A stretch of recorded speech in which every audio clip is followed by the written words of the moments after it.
ተጠቃሚ ሆነክ ማለት ነው። ይሄ ቪዲዮ ልብህ የማይነካ ከሆነ ደንዝዛል ማለት ነው። እስኪ አንድ ጊዜ ቪዲዮ አይተንምጣ። የኔ ወንድም ሙዝ ብላ ኬክ ብላ ማለት ያስቆጣል እንዴ? ጥብስ ብላ ማለት ያስቆጣል? እኔ ጫታት ቃምሰል እኮ መጠ ነው ግንባሬ መሳም ያለብህ አይደል እንዴ? ስለሚጎዳህ ነው። እስቲ ልብ ያለ መኪና ያስከሰው ጫት እየቃምክ እስቲ ትራፊክ እያየ ድንገት ልትሸውደው ትችላለህ። እሱም በምን ነው የምትሸውደው? ጎመን ነው ወላሂ ልትል ትችላለህ።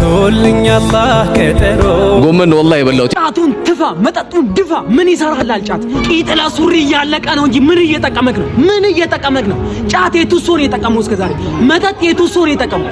ይሄን ቪዲዮ ኮፒ ሊንክ ሼር ሪፖስት አድርገህ ለሚቀም ሰው ላይ ከዚህ ህይወት እንዲወጣ፣ ከዚህ ጨምላቃ ህይወት እንዲወጣ ምን አለበት ይሄ ምክር ቢሰማ?